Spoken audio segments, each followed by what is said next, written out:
Guys welcome to my channel mister Naveen talkies. ఇవాళ వచ్చేసి మన నాగార్జున గారి గురించి మాట్లాడుకుందాం. నాగార్జున అక్కినేని నాగార్జున గారు he's the biggest supporter of young stars అనమాట. వీళ్ళందరికీ కూడా చాలా సపోర్టివ్ రోల్స్ అయితే చేశారు ప్రతి సినిమా. అంటే ఎక్కువ సపోర్టివ్ రోల్స్ చేసిన అంటే యంగ్స్టర్స్తో కలిసి చేసిన ఒక పెద్ద హీరో, పెద్ద స్టార్ ఉన్న హీరో మన నాగార్జున గారు. నిజంగా ఈ విషయం అయితే మెచ్చుకోవాల్సిందే. ఎందుకంటే మనకు ఆల్రెడీ చూసుకున్నట్లయితే ఆయన చేసిన సినిమాలు ఫస్ట్ వచ్చేసి మంచు విష్ణుతో కృష్ణార్జున, ఆ తర్వాత వచ్చేసి ఊపిరి కార్తీ సూర్య తమ్ముడు కార్తీ అండ్ నాగార్జున గారు కలిసి తీశారు.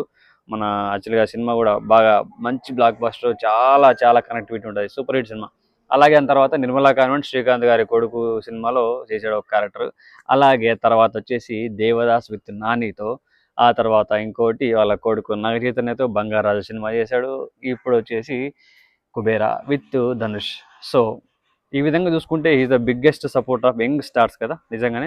సో నాగార్జున గారికి ఈ విషయం అయితే హ్యాట్స్ ఆఫ్ చెప్పాలి. అండ్ యంగ్స్టర్స్ని కొత్తగా వచ్చే వాళ్ళని కూడా బాగానే సపోర్ట్ చేస్తున్నారు. నాకు ఈ రోల్ వద్దనకుండా అయితే చాలా సినిమాలు చేయడం జరిగింది. ఈ మధ్యన మనం చూసుకున్నట్టయితే మనకు అంతగా కనపడలే కానీ ఖచ్చితంగా 6 సినిమాలు చేశారు 6 మందితో. ఎంత గొప్ప విషయం ఇది. ఒక పెద్ద స్టార్ అయి ఉండేసి అలాంటి అంటే కొత్తగా వచ్చే వాళ్ళతో కావచ్చు, ఆల్రెడీ ఉన్న వాళ్ళతో కావచ్చు, తమిళ్ తెలుగు ఎవరు తేడా లేకుండా ప్రతి ఒక్కరితో చేయడం అనేది ఇది ఒక మంచి క్వాలిటీ, ఒక గొప్ప ఆర్టిస్ట్కి ఉన్న గుణం అనమాట. నాగార్జున గారి విషయంలో అయితే ఖచ్చితంగా మెచ్చుకోవాలి.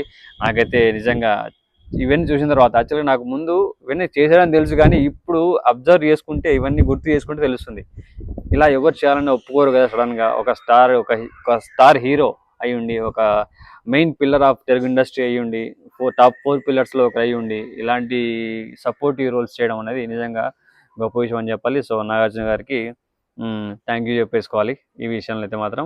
అండ్ ఒప్పేసుకోవాలి, హ్యాట్స్ ఆఫ్ అంతే. ఇంకా నక్కినేని ఫ్యాన్స్ మీరేమనుకుంటున్నారు మరి? ఇలా చేయడం కరెక్టే అంటారా? నాగార్జున గారు ఓన్లీ హీరోగా చేయాలంటారా? నాకైతే ఏది చేసినా కానీ నాగార్జున గారు కనపడడం ఇంపార్టెంట్, నాగార్జున గారు చేసే ఆ క్యారెక్టర్ ఇంపార్టెంట్ అని నేను అనుకుంటున్నా. సో ఆ విధంగానే ఈ సినిమాలు అయితే చేయడం జరిగిందని అనుకుంటున్నా. అదేదా మ్యాటర్. మీకు అనిపించింది కామెంట్లో చెప్పేసండి. ఈ సినిమాలు చేశారని మీకు తెలుసా? తెలియకపోతే ఆ సినిమాలు చూడండి ఒకసారి.